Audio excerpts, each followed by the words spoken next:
বন্ধুরা, আমার আরও একটা নতুন ভিডিওতে আপনাদের সকলকে স্বাগত জানাই। আজ আমি চলে এসেছি কলকাতার খুব কাছে সুন্দর একটা গ্রামে। সেই গ্রামে রয়েছে একটা মন্দির। চলুন আপনাদের সেই মন্দিরটা ঘুরিয়ে দেখাই। এখন আমি রয়েছি বিশালক্ষী মন্দিরের ঠিক সামনে। চারদিকে ফাঁকা মাঠ আর সামনেই রয়েছে বিশালক্ষী মন্দির।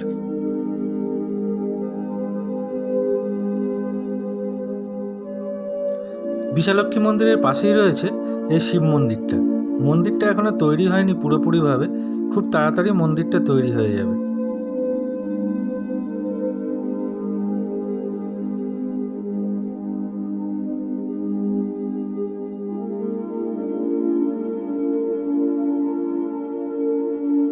আমার সামনেই রয়েছে বিশালক্ষী মায়ের মূর্তি।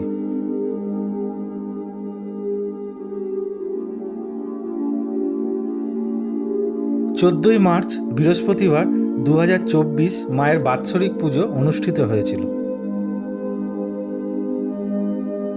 মাকে আরও কাছ থেকে আপনাদের দেখাই।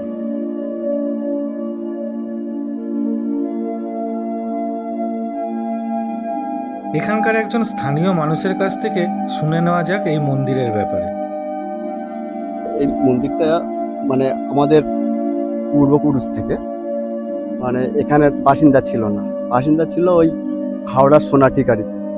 ওইখান থেকে ওইখানে যখন এক ধরনের মহামারী, যেটা কলেরা বলে আর কি, সেই রকম যখন হয়েছিল, তখন ওইখান থেকে যজমান আর আমাদের পূর্বপুরুষ আর কি, যজমান আর ব্রাহ্মণ একসাথে ওরা ওখান থেকে বেরিয়ে পড়ে যে এখানে থাকলে আমরা বাঁচতে পারবো না। তার কারণ হচ্ছে কি না, এমন মহামারী হচ্ছে যে লোক নিয়ে বাইরে বের করার মতো লোক ছিল না, ভয়ে ভীতত্রস্ত হয়ে চলে আসছে লোক, বিদেশে বাইরে চলে আসছে। তখন ওই ব্রাহ্মণ আর যজমান আমরা আর কি, আমরা তো ব্রাহ্মণ নই, ব্রাহ্মণটা এই পাড়াতে থাকে, সেই আমাদেরই একসঙ্গে সব এসেছিল, যেহেতু আমাদের ওই জন্য আমাদের এই মন্দিরের কুলো পুরোহিত উনি। তো সেই যখন চলে আসে, সেই সময় একটা বুড়িমা বলেছিল যে তোরা চলে যাচ্ছিস আর আমি এখানে থাকবো। তো বলে ওই বুড়িমা ওই দুটো বুড়োর সঙ্গে চলে এসছে। আসার পরে ওই মন্দিরে এখানটা তখন কিছুই ছিল না, শুধু ঢিপঢিপে একটা উঁচু জায়গা ছিল। এইখানটা বসে একটু বসে বিশ্রাম করছিল। বিশ্রাম করতে তখন এবার চিন্তা করছে কে কোন দিকে যাব। তখন ওই বুড়িমা বলে দিল যে তুমি এই পাড়াতে যাও আর তুমি এই পাড়াতে যাও, আর তোমাদের কুলো পুরোহিত হিসেবে এই ব্রাহ্মণই তোমাদের সবসময় পুজো করবে। তখন ওই ব্রাহ্মণ আর এই যজমান জিজ্ঞাসা করেছিল যে বুড়িমা তাহলে তুমি কোথায় যাবে? তাহলে আমি কোথাও যাবো না, আমি ভিক্ষে করে আমি এখানেই থাকবো। তো আর এখানে ওই মা বিশ্বলক্ষ্মীর নামে একটা পুজো দিয়ে যাও। তখন মানে মানে মূর্তি বলে কোনো কিছু ছিল না আগে, ওই বহুত দিন আগে, বলো 500 বছর মতো আগে মূর্তি বলে কিছু ছিল না। তো ওই সবাই এখানে সব চাষবাস হতো, ধান টান কাটতে আসতো বছরে 1-8 বার করে। ওই শুধু ঢিপঢিপের উপরে একটু ওই জল বাতাসা দিয়ে পাতার উপরে দিয়ে ওই পুজো করে ধান টান কাটা শুরু। সেই থেকেই মা বিশ্বলক্ষ্মীর নাম প্রচলন হয়। এটাই এখন সেই থেকে আমাদেরই পাড়ার এক ব্যক্তি, সে তখন আগে ছোট্ট দেখে ওই বটগাছটা যেটা আছে, ওই ছোট মন্দিরটা তখন উনি তৈরি করেছিল, চুন সুরকি দিয়ে গেঁথে করেছিল। তো দেবী কেউ প্রতিষ্ঠা করেনি, মন্দির যেটা হয়েছে সেটা সবার দানের। বিশালক্ষী মায়ের মন্দিরের পাশেই এই শিব মন্দিরটা তৈরি হচ্ছে।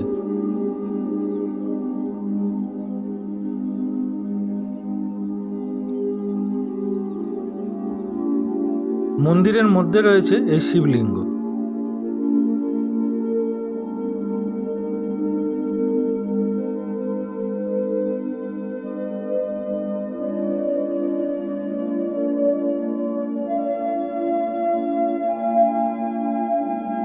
মনস্কামনা পূরণের জন্য ভক্তরা এখানে মানত করেন।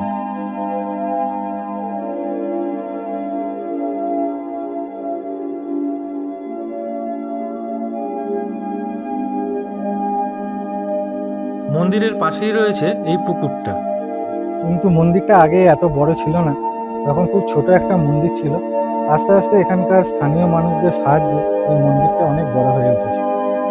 আমাদের জ্ঞানে থেকে দেখছি যে অন্তত নাহলে ঠান্ডা তোমার বহুদিন হয়ে গেছে বলো। ওই নিচে যে একটা ছোট একটা যে ওই মন্দিরটা আছে, ওই মন্দিরটা প্রথম করেছিল, তারপরেতে বিভিন্ন লোক করছে। এবার বিভিন্ন একটা শিব মন্দির, একটা ভুটগুলি লোক করছে, আর ওটা তোমার ওই মধুগানপুরের লোক করে। মধুগানপুর, তাহলে ওই তোমার এই গোবন্দপুর, এখানে কবে কবে পুজো হয়? মঙ্গলবার করে হয়, শনিবার হয়। এটা প্রতি সপ্তাহে হয়? হ্যাঁ, প্রতি সপ্তাহে মঙ্গলবার আর শনিবার করে পুজো হয়। মঙ্গলবার আর শনিবার। এই মন্দিরে 1 জানুয়ারি বিশেষ পূজা অনুষ্ঠিত হয়। তখন এখানে ভক্তরা আসেন অনেক দূর দূর থেকে।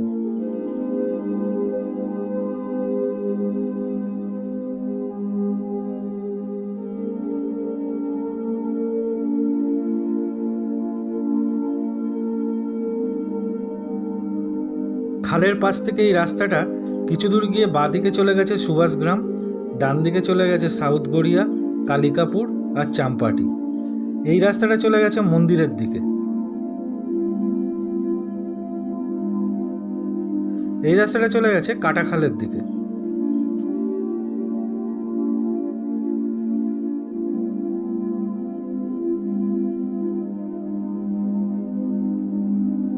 রাস্তার পাশেই রয়েছে এই খালটা। খালের ওপারেও একটা রাস্তা রয়েছে, ওই পাড়টাও খুব ফাঁকা ফাঁকা।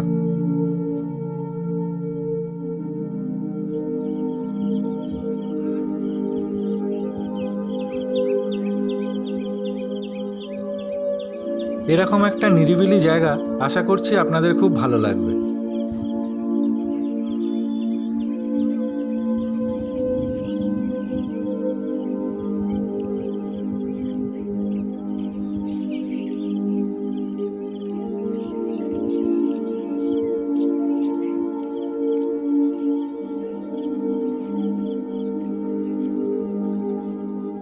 বিকালবেলায় এখানে মাঠে অনেক গবাদি পশু চলে এসছে ঘাস খাওয়ার জন্য।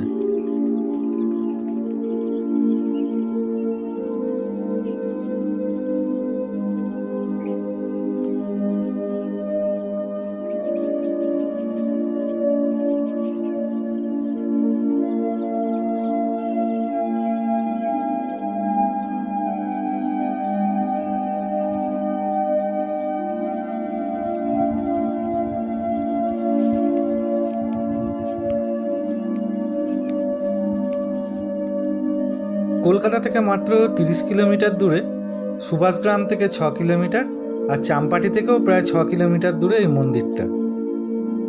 এই রাস্তায় কিন্তু সেরকম গাড়ি পাবেন না, তাই আপনারা চাম্পাটি বা সুভাষগ্রাম থেকে আসলে আপনারা টোটো বা অটো ভাড়া করে এখানে আসুন। যাদের নিজস্ব 2 হুইলার বা 4 হুইলার আছে তাদের তো এখানে আসতে কোনো অসুবিধাই হবে না। আপনারা যে কোনো দিন সকালে অথবা বিকালে এখানে ঘুরে যেতে পারেন।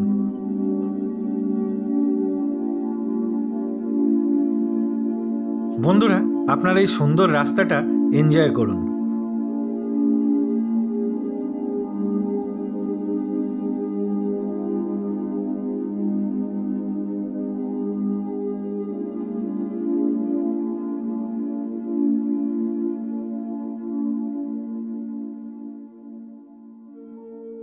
বন্ধুরা, ভিডিওটা আজ আমি এখানেই শেষ করছি। আপনারা সবাই ভালো থাকবেন, সুস্থ থাকবেন। দেখা হচ্ছে আবার পরের ভিডিওতে।